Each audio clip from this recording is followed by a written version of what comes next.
창세기 1장 28절을 한번 보십시오.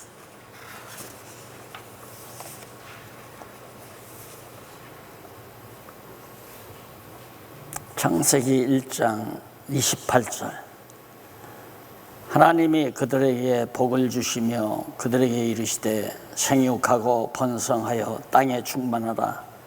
땅을 정복하라. 바다의 고기와 공중의 새와 땅에 움직이는 모든 생물을 다스리라 하시니라.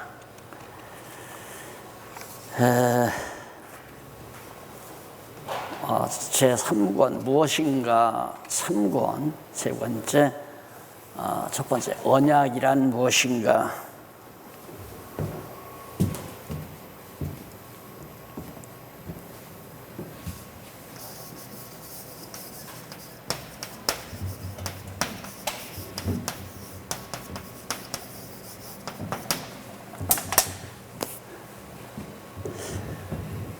사실 기독교 하면 하나님의 언약, 이게 이제 굉장히 부각이 돼야 될 중요한 개념인데, 그동안 종교개혁 이후 한 500여 년 지나오면서 언약이라는 말보다는 구속이라는 말, 구원, 구속, 죄를 용서받는 이런 것에 대한 그 개념이 더 부각이 됐다는 데 대해서 바로 기독교가 곡해되는, 다시 말해서 교회 가르침이 곁길로 가는 결과를 가져왔다. 그 원인 자체가 뭐냐면 이제 회개, 처음 복음을 전하게 되면 회개해라. 당신들 회개하지 않으면 지옥 간다. 이게 아주 그 전도자들이, 또 특히 선교사들이 접근하는 접근 방법이었기 때문에, 내가 어느 지역에 선교하러 가는 것은 죽은 영혼들을 구원하러 간다. 이런 보편적이고 평이한 그런 생각들과 잘 맞아떨어진 거예요. 그래서 이제 구속사 신학이라고 하는 것이 이제 결국은 자리를 튼튼하게 잡게 되죠. 500여 년 동안. 그러다 보니까 나중에 이제 인지가 발달하면서 또 신학이 발달하고 대적자들, 다시 말해서 이론을 달리하는 자들이 등장하면서 이제는 자꾸 코너에 몰리게 된 거예요. 우리가 준비가 되지 않았기 때문에, 보수주의 학자들이 준비가 안 돼서. 그래서 구속사 신앙만을 가지고는 절대 진리 싸움에 이길 수 없는 것은, 그것은 기독교 진리의 한 가지에 불과하기 때문에, 근본 핵심이 아니라 한 가지에 불과하기 때문에 근본 진리가 아닌 것 가지고는 진리 싸움의 승소가 날 수가 없죠. 그래서 결국에는 패배에 이르게 됐고, 서구 신학이 몰락하고 서구 교회가 몰락하고 지금 동양 한국 교회가 몰락하는 이유도 여전히 지금 구속사 신학에 매달려 가지고 거기에서 살 길을 얻어보려고 애를 쓰지만 불가능합니다. 그건 절대. 왜? 기독교 진리를 대변할 수 있는 근본 주제가 아니에요, 구속이라고 하는 것이. 그런데 구속사 신학이 500여 년 동안 튼튼하게 자리를 잡았기 때문에 다른 건 안 보이는 거죠. 그래서 구속보다는 언약이라는 개념이 도리어 더 근본적인 개념이다, 그런 얘기예요. 그게 바로 지금 1페이지 13페이지에서 제가 말씀을 드린 내용이고요. 이제 14페이지에 넘어가 보면, 혹자들은 하나님의 언약이라는 것을 너무도 단순하게 생각해요. 그것도 구속사와 연결해서 이 얘기를 하는 거죠. 너희들 나한테 회개하고 돌아와라. 그러면 내가 구원해 주겠다. 이게 이제 언약이라는 거죠. 그걸 그 언약이라고 하지 않고 계약이라고 또 말하기도 해요. 계약신학. 계약관계라고 하는 것은 상호관계입니다. 이제 언약이란 말의 뜻에서 이제 정지가 되겠지만은 언약은 상호관계가 아니에요. 일방적이에요. 하나님이 단도직입적으로 주권적으로 내가 이렇게 해주겠다라고 하는 아주 단도직입적인 일방적 관계다. 언약과 계약은 전혀 다르다. 어떤 사람은 계약신학이나 언약신학이나 같은 걸로 생각하면 전혀 다릅니다. 계약이라고 하는 쌍방이 합의를 해야 돼요. 그러니까 하나님이 우리 인간과 계약을 맺었는데 너 선악을 알게 하는 과일을 따먹지 말아라.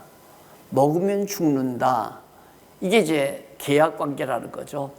먹으면 죽고 안 먹으면 살고, 이게 쌍방관계, 이런 관계에서 구속사와 잘 연결이 돼요. 하나님께 순종하면 구원해 주고 순종 안 하면 멸망받는다.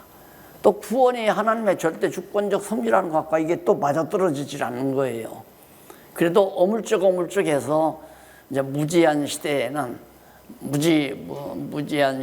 이제 무식대중들을 얼버무려서 이끌어왔는데 이게 점점 인지가 발달하면서 이제 신학이 발달하고 지식이 발달하면서 질문하고 들어오면 너무 그렇게 따지지 말라고 무조건 믿으라고 이렇게 해야지 결국은 신학교에서까지 알고 믿는 게 아니라 모르기 때문에 믿는 거다.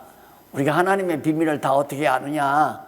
그냥 무조건 믿으라. 이게 이제 보수주의 학자들이 소위 신학교 교수들이 하는 행태란 말입니다. 이거 가지고 싸움이 되겠어요? 안 되죠. 왜 그러냐면 일관되게 어떤 논리 전개를 할 수 있는 일이 안 된단 말입니다. 그러니까 계약이란 말을 이제 선악과와 관련해 가지고 너 이걸 먹지 말아라 명했으니까 인간은 안 먹어야 되는 책무가 있다. 하나는 명령자고 하나는 수행자로서 명령하고 수행하는 계약 관계를 맺었다. 그런데 그 계약을 파기했으니까 죽음에 이르렀다. 이런 생각을 가지고 소위 계약신학 해가지고 지금도 있죠 아마 계약신학이라고. 근데 언약이라는 말은 전혀 그것과 본질적으로 다릅니다. 그래서 이쪽 두 번째로 15페이지에 언약이라는 말의 뜻을 거기 밝혀보면은 히브리 말로 베리트라는 것 알고 계시죠? 그 용법에 대한 당사자들 사이의 상호협정, 이 용어 베리트라고 하는 말 자체만을 가지고는 그냥 상호협정, 그러니까 계약관계랑 같은 거죠. 그런 말로 베리트라는 말을 이용하는데 그 어원은 베락이라는 말에서 파생된 것으로 그렇게 되게 알고 있습니다.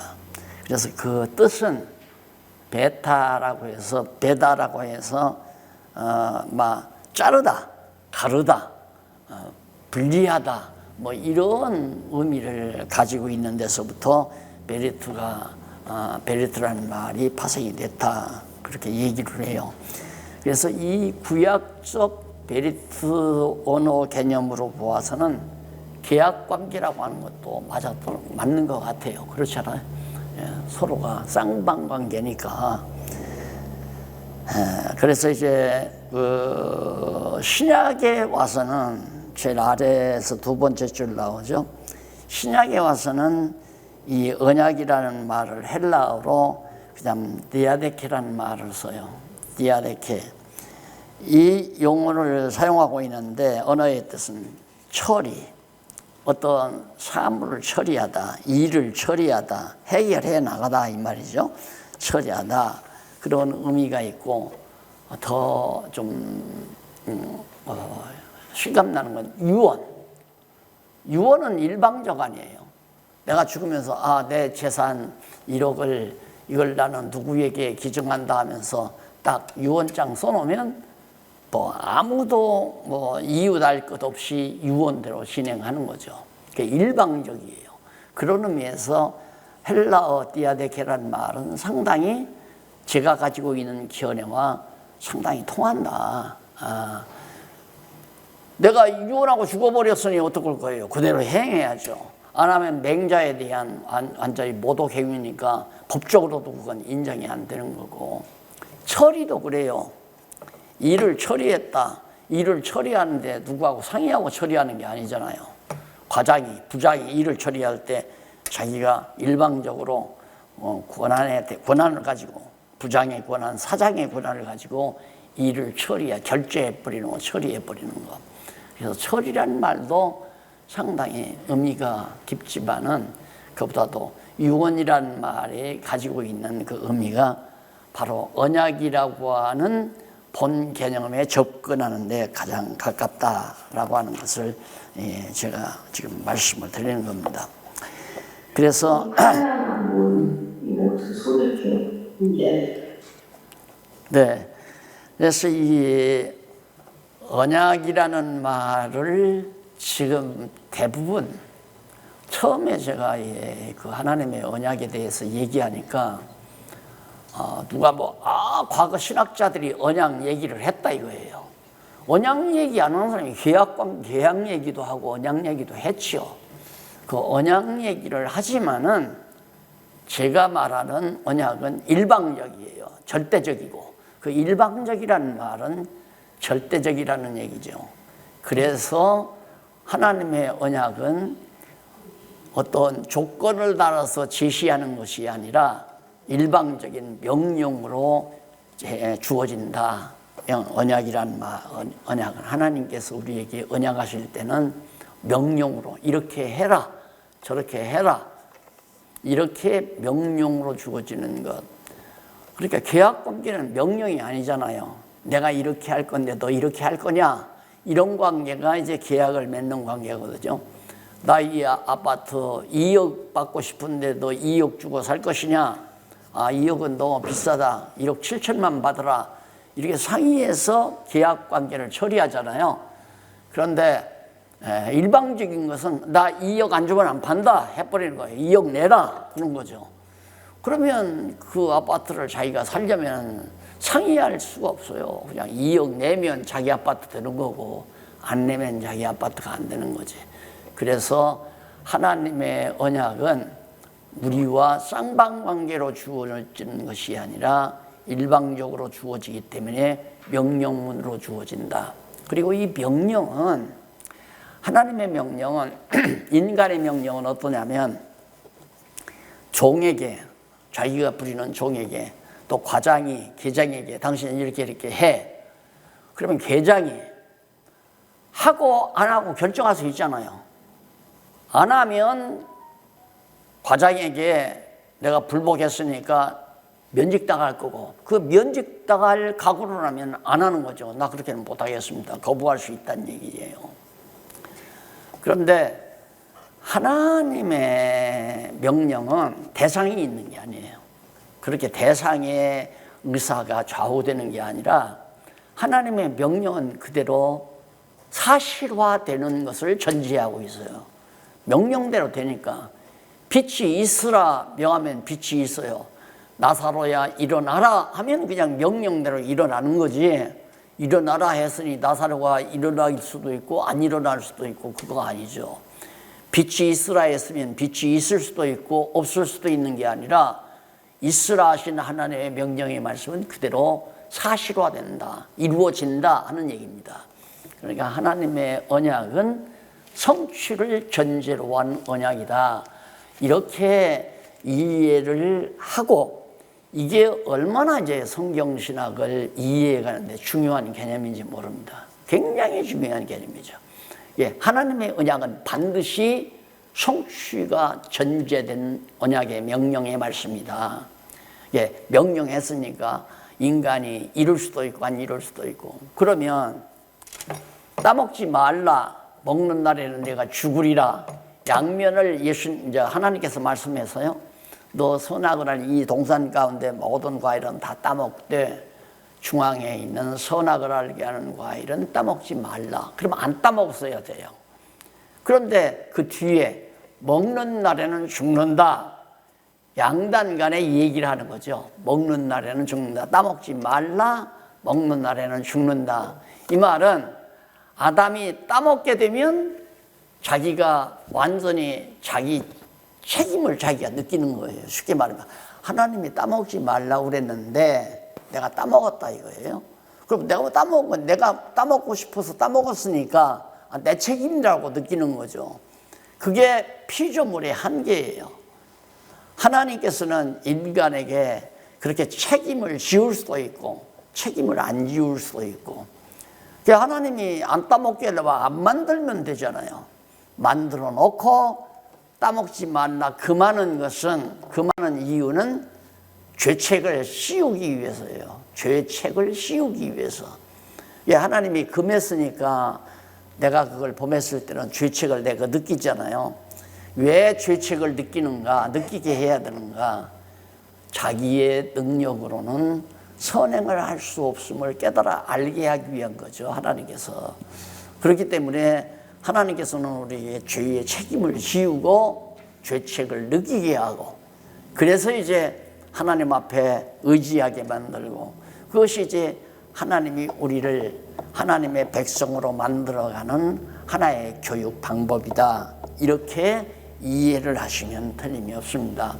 그러니까 그것도 하나님께서 너희 선악을 알게 하는 과일을 따먹지 말라 이 말씀만 했으면 따먹을 수가 없죠. 왜? 따먹지 말라는 명령은 그대로 현실 성취를 전제로 하는 거니까 따먹지 말라 했으니까 아담은 못 따먹게 되죠. 그런데 먹는 날에는 죽으리라 라고 하는 것까지 말씀하잖아요. 그러니까 네가 따먹지 말아야 되는데 따먹으면 너 죽는다 그 말이죠. 그런데 아담이 따먹었잖아요. 뱀의 유혹을 받아서.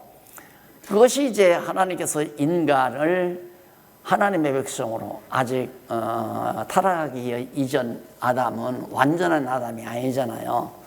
완전한 아담, 영원히 살 수 없는 아담이거든요. 처음 만든 아담은, 생명 아담은. 그리고 선과 악을 모르잖아요.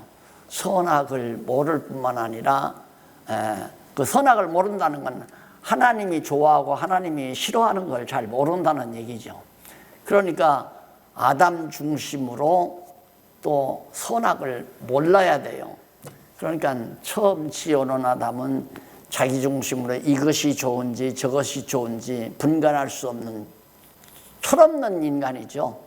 그리고 영원히 살 수 없는 인간이고, 이게 미완성의 인간이기 때문에 완성된 인간으로 하려면 아담으로 하여금 하나님이 무엇을 좋아하시고 하나님이 무엇을 싫어하시는가를 알아야 되잖아요. 그래야 하나님의 백성이죠. 그래야 하나님의 뜻대로 살고, 그 다음 또 안에는 죽지 않고 영원히 살아야 되잖아요. 그런데 아직 생명과를 안 따먹었으니까 영원히 못 사는 거예요. 근데 선악을 알고 하는 과일을 따먹고 생명과를 따먹어 버렸으면 하나님도 이제는 아담을 죽일 수가 없죠. 그리고 우리 인간을 영원히 죽일 수가 없어요. 영원히 살 수 있는 몸이니까. 아담이 선악과 따먹고 바로 가서 생명과 따먹어 버렸다. 그러면 그냥 하나님하고 늘 싸우면서 우리가 세상을 살게 됐을 거다. 그러니까 하나님께서 저들이 선악을 알미 우리 중 하나와 같이 됐으니, 여기 우리 중이라는 말은 하나님과 같이 됐다는 게 하나님 복수를 말하는 거죠. 하나님과 같이 됐으니, 나와 같이 됐으니 내쫓아버리자. 그러니까 선악을 아는 것이, 하나님이 아는 대로 선악을 알면 좋은데, 하나님이 싫은 건 아담이 좋고 하나님이 좋은 건 아담이 싫고 반대로 선악을 하는 거예요. 왜? 주체가 다르니까. 아담은 아담 나름대로 자기 주체로 선악을 알고, 하나님은 하나님 주체로 선악을 하니까 정반대 아니에요. 영원히 살면 안 되니까 내쫓아버리자 그래. 내쫓은 거란 말입니다. 그래서 사실상 우리 인간이 이 땅에 쫓김받아서 공부하는 것이 뭐냐면, 무엇이 하나님이 좋아하시는 거고 무엇을 하나님이 싫어하시는가를 깨달아가는 거고요. 그 다음에는 영원히 사는 길을 찾아가는 거예요. 생명과를 따먹기 위해서 하나님께서 우리를 인도해 가시는 거란 말입니다. 그래서 완전히 인간 창조가 완성되는 것은 우리로 하여금 거듭나고 중생해서 하나님이 기뻐하시고 선하시고 온전하신 뜻이 무엇인지를 깨닫게 하고, 그 다음에 이제 영원히 부활해서 그리스도의 이름으로 부활해서 영원히 죽지 않는 몸으로, 그게 이제 창조가 완성이 되는 거죠. 미완성의 아담이 완성된 인간으로, 이제 그게 이제 구속이라는 겁니다. 그걸 위해서 하나님께서는 언약을 하시는 거다 이 말입니다. 그래서 금과 언약은 그런 의미였고, 그 다음 그 이전에 했던 언약은 아까 창세기 1장 28절에 나오는, 그것은 이제 하나님께서 아담으로 생육하고 번성하고 땅을 정복하고 또한 생물을, 모든 생물을 다스리라. 이것은 궁극적으로 이제 하나님의 나라의 통치권을 우리에게 주신다는 거죠. 하나님이 지어 놓으시고 그 모든 생물들을 지배하고 다스리면서 살 수 있는 그 길을 하나님께서 언약하신 겁니다. 그러면 그 언약은 반드시 그대로 이루어지는 거 아니에요. 그다음 다른 조건이 없으니까. 그래서 이 1장 28절은 반드시 명령으로 주어진 언약이기 때문에 이건 반드시 성취를 전제로 한 것이다. 그 성취가 바로 마지막 아담인 예수 그리스도를 통해서 이루어지는 언약이다. 그래서 그 언약의 내용이 바로 3대 언약이라는 말을 썼죠. 3가지 언약, 자손, 땅, 통치. 그래서 자손은 이제 하나님의 백성으로 번창할 걸 말하는 거고, 땅은 하나님이 지어 놓으신 모든 세계를 말하는데 저주받은 땅이 아니죠. 이 당시는 저주 덮이기 이전이니까 에덴 동산에서, 그러니까 그 아름다운 새하늘과 새 땅으로 주어질 그 땅을 의미하는 겁니다. 그 땅을 정복하게 되고, 그 다음 그 땅에서 나는 모든 생물들, 그러고 보면 천국에도요 소도 있고 말도 있고 모든 짐승 다 있잖아요. 모든 생물들이. 근데 이 생물들이 서로 상극하는 게 아니라 상생하는 거죠. 서로와 서로. 지금은 강자가 약자를 잡아먹고 살잖아요. 약육강식 시대. 이게 저주시대거든요. 그런데 천국은 반대예요. 약육강식이 아니라 바로 강자가 약자를 보호하는. 그러니까 호랑이가 토끼를 보호하는 거죠. 쉽게 말하면 사자가 토끼를 보호하고, 사자가 결국은 정말 작은 쥐, 힘약한 짐승들을 보호하고 지켜주고, 사람도 마찬가지죠.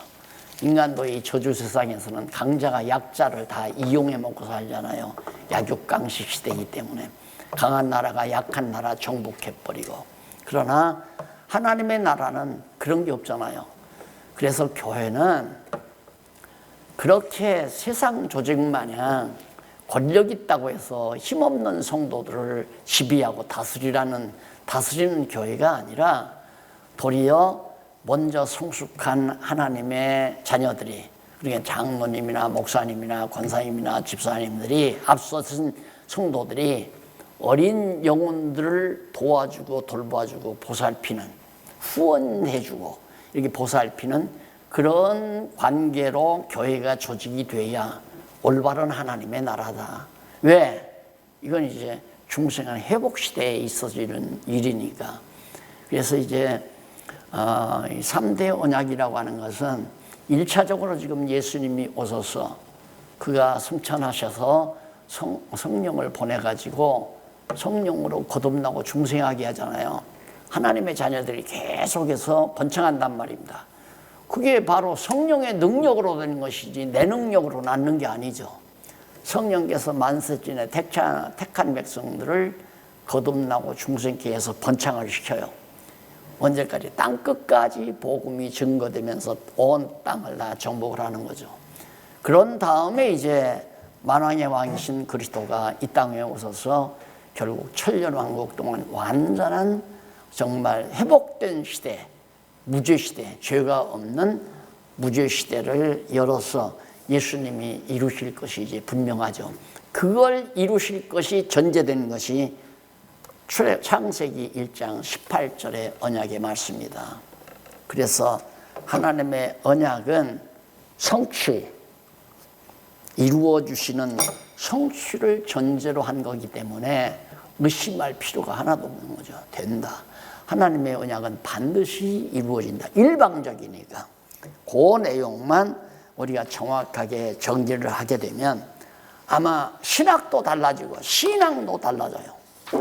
개인의 신앙도 달라지고 교회도 달라져 버리고 인간의 수단 방법이 필요가 없고 온전히 성령께서 당신의 택한 백성들을, 성령은 알잖아요. 아무도 모르지만, 나도 모르고 장로님들도 모르지만 누가 택한 백성인지.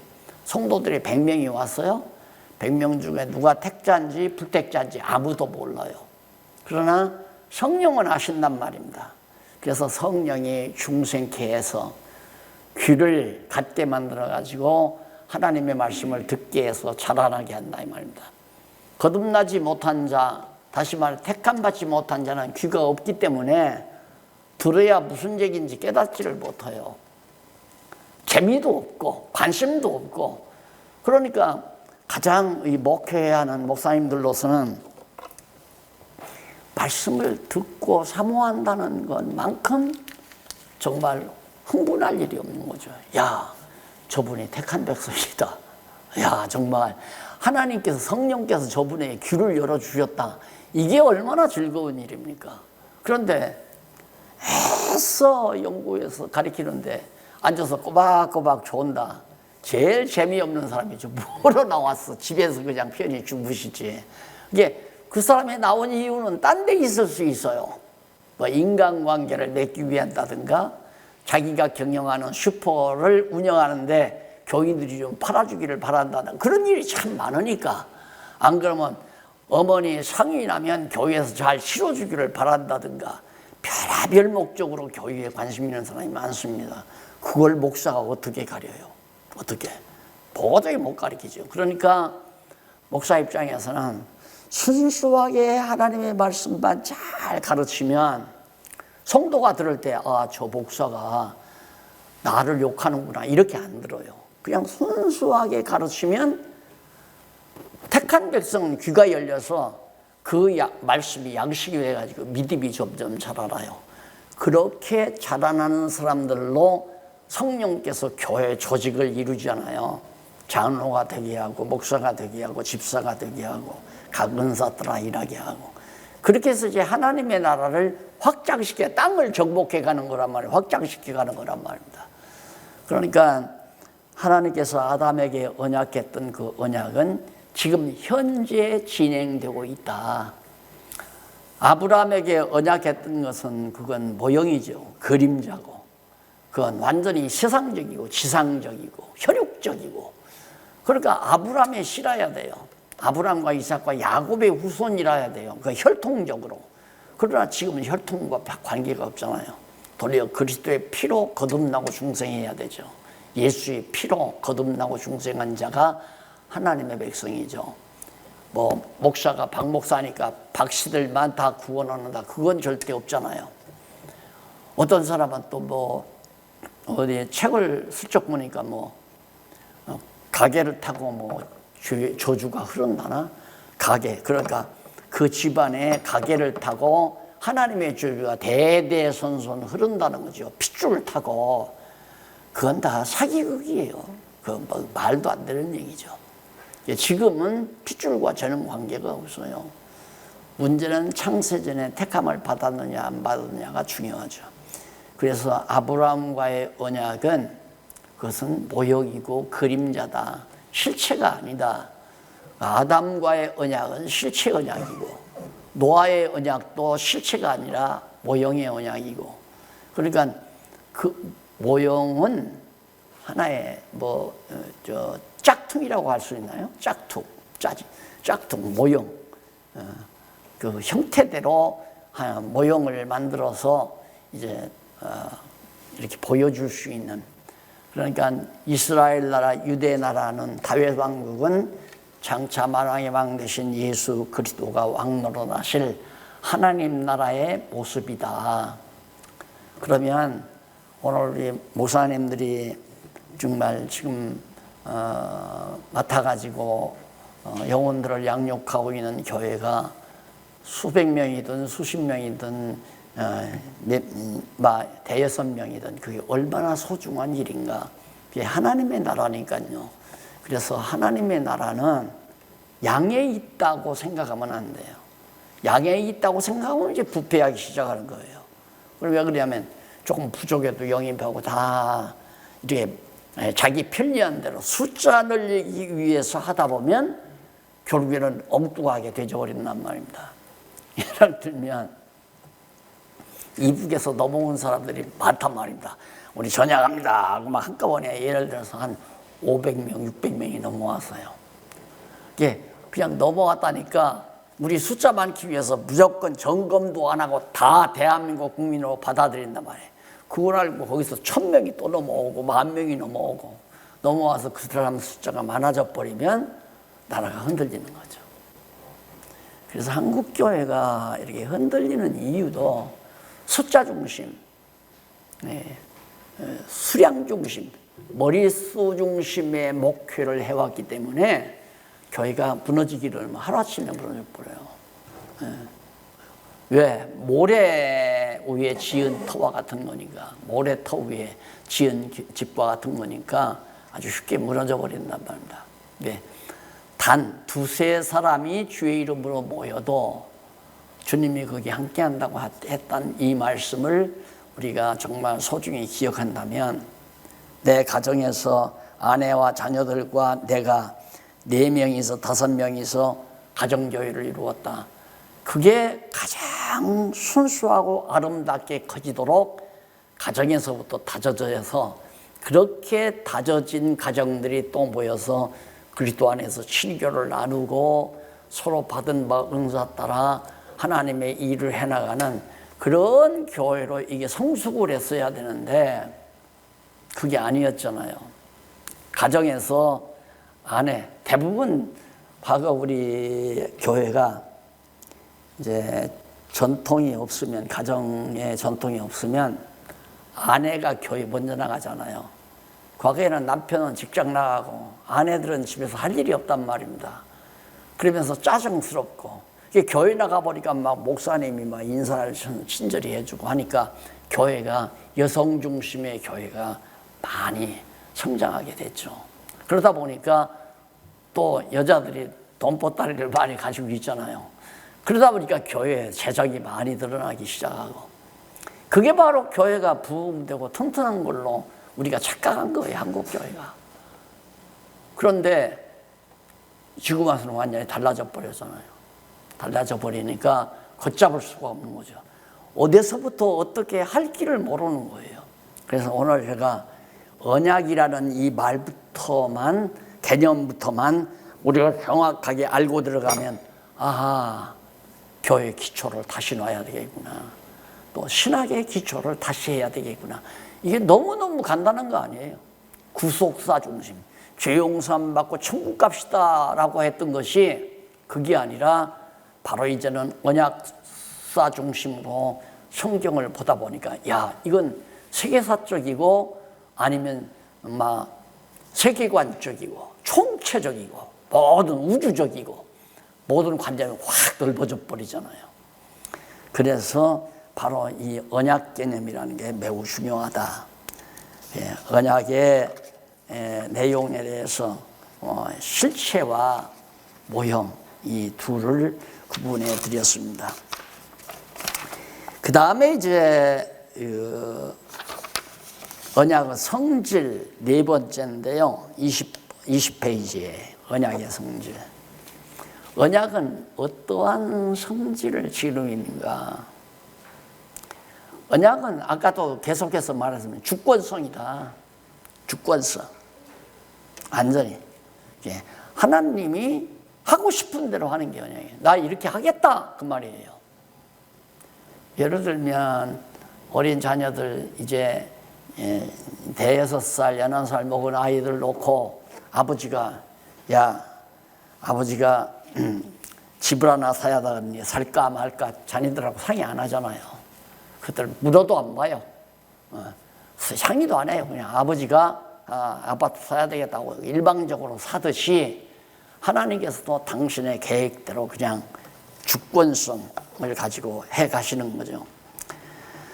자, 이게 이제 바로 인간들이 많이 자기가 착각하고 있다는 사실을 많이 이렇게 씻어내려야 될 부분이라고 생각해요. 그 다음에 이제 주권성이기 때문에 당연히 그것은 은혜성이다. 하나님이 나에게 언약을 하셨다라고 한다면 그건 완전한 은혜죠. 내게서 어떤 조건을 보고 한 것이 아니니까, 조건이 아니면 그건 은혜니까. 그래서 언약은 은혜성을 지니고 있다라는 얘기고요. 세 번째는 실효성이다. 실효성은 반드시 이루어진다는 얘기예요. 반드시 이루어진다. 안 이루어지는 것이 없죠. 자, 이래서 제가 이제 성질 네 번째, 언약의 성질, 주권성, 은혜성, 실효성에 대해서 말씀을 드렸는데, 하나 더 첨가를 해드리자면 언약의 근거. 도대체 하나님께서 언약하시는 근거가 무엇일까? 이 근거는 우리가 성경신학 좀 하셨으면 다 아실 겁니다. 영원한 하나님의 작정이죠. 영원한 하나님의 작정.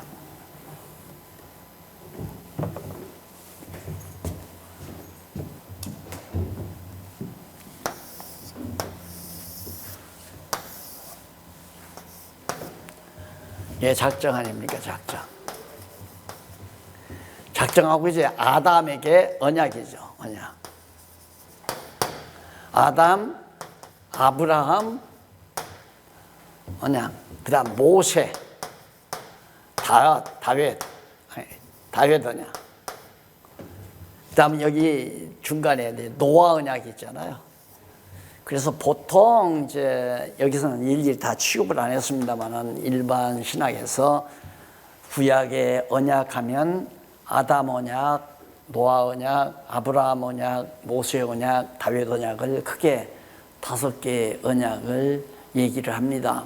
얘기를 하는데, 사실 이제 아담 언약은 이것은 실체 언약. 실제로 하나님께서 언약을 이루실 것, 그러니까 마지막 아담 예수 그리스도를 통해서 이루실 이 실체는 이때 이루어지죠. 실체.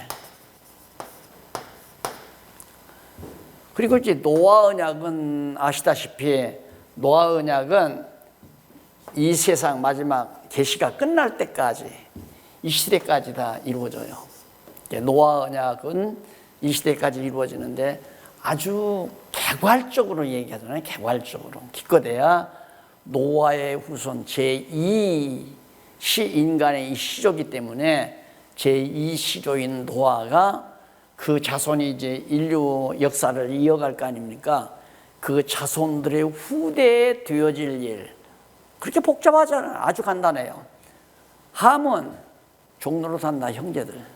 그 다음 야벳은 번창한다, 창대한다. 그 다음 셈은 여호와를 찬양한다. 셈은 여호와를 찬양한다. 그러니까 셈의 자손들이 여호와를 찬양하는 종교적인 큰 은총을 받을 것을 얘기를 한 거죠. 그런데 아시다시피 아담의 언약은 지금 예수 그리스도를 통해서 지금 점점 이루어져서 21세기 이때까지 지금 이루어져 가고 있잖아요. 현재 진행되고 있거든요. 예수님은 마지막 아담으로 지금 현재 진행 중. 이제 완성은 어디에? 여기 천년왕국. 이 천년왕국 때 이제 아담 언약이 완성이 되는 거죠. 현재 완성되어져 생육하고 번성하고 있고 땅끝까지 복음이 증거되어져 가고 있고, 그래서 마지막 때에는 예수님이 재림하셔서 천년 동안 왕국을 세워서 에덴 동산과 같은 아름다운 세계를, 무죄시대를 열어주시는 거죠. 이것은 어디까지나 계시예요. 이건 계시. 네, 계시하는 방법이, 그럼 계시는 언약보다도 더 높은 개념이죠. 계시라고 하는 건. 하나님께서 계시하는 구체적인 방법이 뭐냐? 언약하시고 언약대로 성취하시는 거다. 성취. 계시하는 방법이 언약하시고 언약대로 성취하는 것 방법. 그러니까 언약 개념보다도 계시 개념이 더 높잖아요. 그래서 여호와 계시, 성경이 여호와 계시다. 여호와께서 당신의 존재, 당신의 존재와 당신의 신성, 속성이죠. 여호와의 존재와 속성을 계시하시는 방법이 언약과 성취다. 근데 언약도 아니고 지금까지 예수님 구속. 그래서 자꾸 십자가 말만 하는 건 전부. 그게 교회당 지어놓고 거기다 십자가 꽂아놓은 것도 전부 구속사 신학과 관계가 있는 거예요. 그러니까 다른 데 눈 돌릴 겨를이 없는 거야. 누구든지. 아무리 대학자라도 그냥 대선배가, 훌륭한 선배가 구속 중심, 십자가 중심의 신학을 했기 때문에 이제 루터가 처음에 이제 그리스도 중심 신학을 얘기했잖아요. 칼빈이 루터보다는 머리가 조금 좋았어요. 내가 볼 때는. 칼빈이 뭔가 여기서 좀 벗어나야 될 것 같으니까 하나님 중심 신학을 얘기한다고 하면서 하려다 보니까 하나님의 주권과 인간의 자유의지, 이게 조화가 힘들단 말입니다. 자기로서는. 예정론 얘기하기도, 얘기를 했다가 그 마무리도 못하고. 그러니까 여전히 그냥 구속사와 바로 하나님의 바로 주권, 하나님 절대 주권 교회, 주권 교회는 바로 언약으로 들어가요. 언약이 주권적으로 되니까. 칼빈이 거기를 가려고 했지만은 명제적으로만 하나님 주권, 성경 권위, 이 두 가지 주제, 아주 하나님의 주권, 성경 권위, 이 두 가지 아주 중요한 개념을 전해준 거예요. 근데 이걸 이제 정리를 못하고 간 거죠. 성경 권위도 그냥 말로 명제적으로는 성경 권위를 얘기하고, 하나님 주권도 주권을 설명하려면 이래서 이렇고 이러니까 이렇다라고 얘기를 했는데, 지금 말한 대로 제가 언약, 하나님의 언약, 이것도 하나님이 당신이 영원한 작정에 근거해서, 이때는 아무도 상의한 게 없잖아요. 당신 혼자서 다 스스로 자존하신 하나님이 영원전에 모든 것 다 작정하셨는데, 이 작정은 영원한 시대이기 때문에 작정 그 자체가 바로 성취되는 거죠. 작정 자체가 이루어지는 거죠. 하나님의 작정과 작정이 이루어지는 것과는 시간 간극이 없단 말입니다. 하나님 작정 자체가 벌써 실현이에요. 그러니까 벌써 하나님의 작정이 영원한 세계에서 다 실현된 거예요. 즉 하나님의 나라가 실현됐다는 얘기죠. 그 나라를 계시해 주겠다. 내가 하나님 당신을 계시하기 위해서, 하나님의 나라를 하나님 당신이 계시하기 위해서 어떻게 이대로 할 것을 언약해 놓고, 이건 시간 세계니까 언약해 놓고 그 언약대로 이루어주는, 그러니까 언약과 성취 사이는 시간의 간극이 있잖아요. 시간 세계, 계시 세계니까. 그래서 이것은 어디까지나 계시다. 요 관계는 아담에게 언약한 거 마지막 아담에게 이루어졌다 할지라도 그것이 원형이 아니에요. 이건 원형이죠. 원형. 본래 영원한 형태, 하나님의 우리가 장차 들어가서 영원히 들어가서 살 수 있는 그 나라, 그 원형이란 말입니다. 그런데 그 원형을 하나님이 이루어 놓으신 하나님의 나라를 이 땅에다가 한번 계시해 주는 거예요.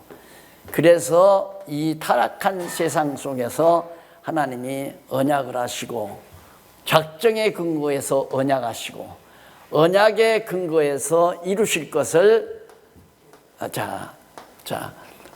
여기서 아브라함에게 모형적으로 이 기간이 많으니까 장차 마지막 아담을 통해서 이루어 줄 것을 여기서 모형적으로 이루어 준단 말입니다. 아브라함에게 했던 언약을 모형적으로. 그래서 이 모형적으로 이루어 준 거, 언약하시고 언약대로 이루었다. 이것은 모형이기 때문에 이렇게 이루어주는 것으로는 이 언약을 반드시 이렇게 이루어준다는 언약으로 우리가 받아들이는 겁니다. 이게 이제 성경신학의 구조죠. 자, 이렇게 해서 하나님의 작정에 근거해서 언약하시고 그 언약을 반드시 이루어준다는 걸 확신하게 하려고 아브라함에게 언약하고 언약대로 이루실 것을 예언하고 예언. 여기서 언약이고 언약은 모형적 언약, 모형적 예언이에요. 여기는 실체적 언약이고 실체적 언약, 이건 모형적 언약, 모형적 예언.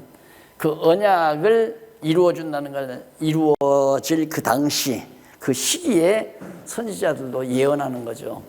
그래서 언약의 근거는 작정이고 아브라함의 언약의 근거는 아담의 언약이고 그 다음 선지자들의 예언은 아브라함의 언약에 근거한 거고 모세 언약에 근거한 거고 그래서 그 강론집에 보면 그 선지서에 가보면 모세 언약이 많이 나오잖아요. 신명기 내용이 바로 그런 원리에서 그렇게 되어지는 겁니다.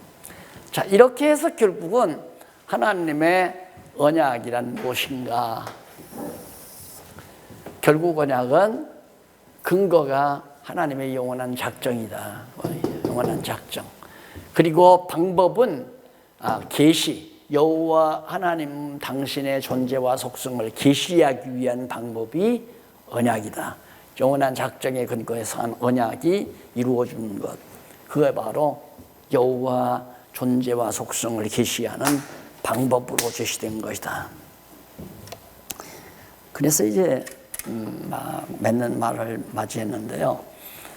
언약 개념만 예를 들어서 이제 목사님들이 친구들이나 선후배 만나서 이제 우리는 토론 문화가 안 돼가지고요. 토론하면 뭐 자꾸 기싸움하는 걸로 생각을 하니까 참 토론하기가 힘들지만 토론하면 감정 없이 그냥 서로가 딱딱 논리적으로 정리를 하면 그런가?